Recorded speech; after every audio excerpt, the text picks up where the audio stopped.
السلام علیکم. Second year. آج آپ کا جو لیکچر ہے اس میں ہم نظر پاکستان اور علامہ اقبال کے بارے میں پڑھیں گے. علامہ محمد اقبال جنہوں نے مسلمانوں کے لیے ایک الگ ریاست بنانے کا خواب دیکھا تھا، انہوں نے اس خواب کو قائد اعظم محمد علی جناح کے ساتھ شیئر کیا. تو اس حوالے سے ان کے پوائنٹس کے حساب سے ہم یہاں پہ ان کو ڈسکس کرتے ہیں. سب سے پہلے دیکھیں خطبہ الہ آباد. علامہ اقبال نے 1930 میں مسلم لیگ کا سالانہ اجلاس الہ آباد میں منعقد ہوا. لاسٹ لیکچر میں نے آپ کو بتایا تھا کہ مسلمانوں کی الگ سیاسی جماعت تھی جس کا نام مسلم لیگ تھا، جو کہ 1906 میں قائم ہوئی تھی. اس سے پہلے ہندوستان کے اندر ایک متحدہ سیاسی جماعت تھی جو کہ ہندو، مسلمان اور ہندوستان کے اندر باقی جو قومیں آباد تھیں ان کی مشترکہ جماعت تھی.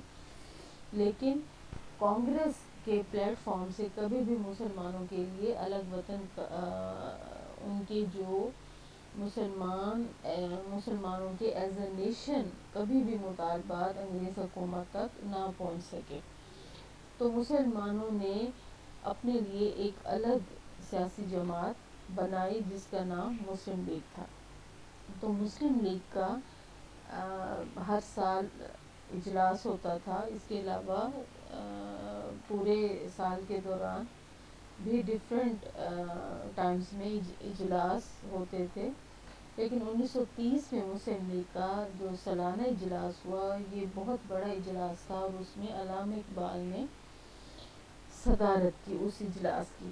تو انہوں نے ایک غیر معمولی خطبہ دیا جو کہ ہندوستان کی سیاسی تاریخ میں بہت زیادہ اہمیت کا حامل ہے.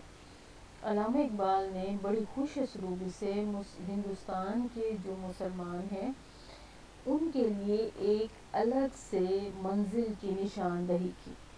انہوں نے ہندوستان میں ایک اسلامی ہند کا تصور پیش کیا اور وضاحت کی کہ ہندوستان میں ایک قوم آباد نہیں بلکہ یہ مختلف اقوام کا وطن ہے جن کی نسل، زبان، مذہب سب ایک دوسرے سے الگ ہیں.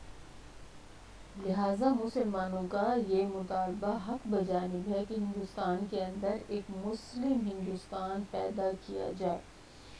انہوں نے فرمایا، یعنی علامہ اقبال نے اپنے خطبے میں جو ان کا خطبے کا مین حصہ تھا اس میں انہوں نے فرمایا کہ میری خواہش ہے پنجاب، شمال مغربی سرحدی صوبہ اور بلوچستان کو ملا کے ایک الگ ریاست بنا دی جائے.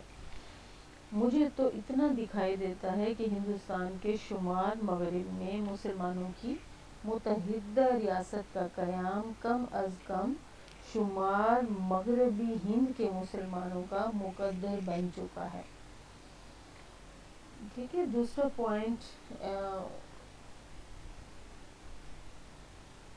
پوائنٹ میں ہے الگ ریاست کا قیام.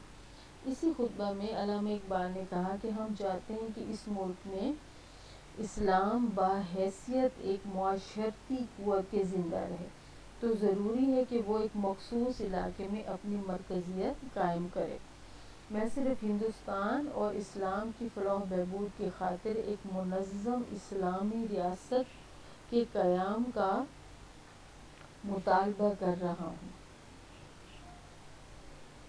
ٹھیک ہے. تو اسی طرح انہیں کے خطبے سے ہی اقتباس ہے.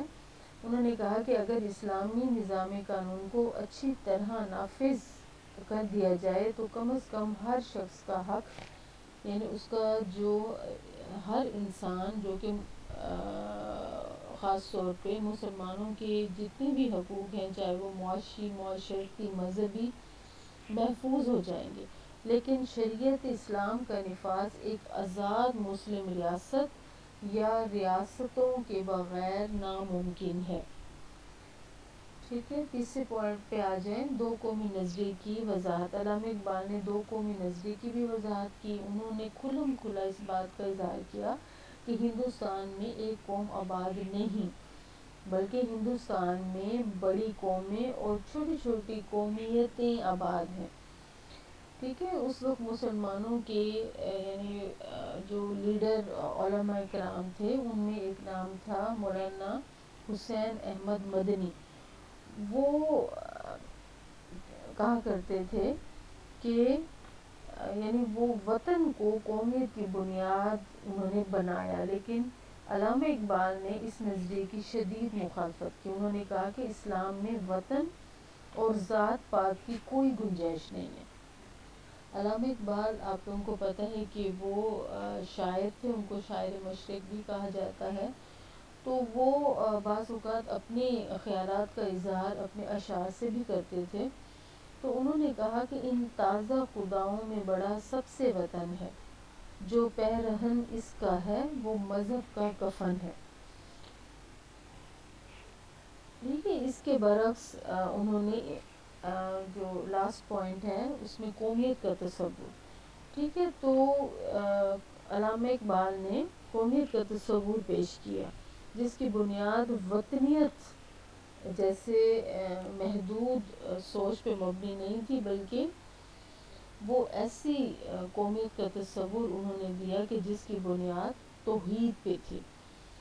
علامہ محمد اقبال نے ملت کا کنسیپٹ دیا تھا. انہوں نے کہا تھا کہ پوری دنیا کے اندر جہاں کہیں بھی مسلمان آباد ہیں وہ ایک ملت کے افراد ہیں. ٹھیک ہے. تو اس حوالے سے بھی ان کا شعر ایک بہت مشہور ہے کہ بتان رنگ و بو کو توڑ کر ملت میں گم ہو جا، نہ تورانی رہے باقی، نہ ایرانی نہ افغانی. ٹھیک ہے. تو علامہ اقبال جو تھے وہ دنیا اسلام کو ایک وحدت میں دیکھنے کے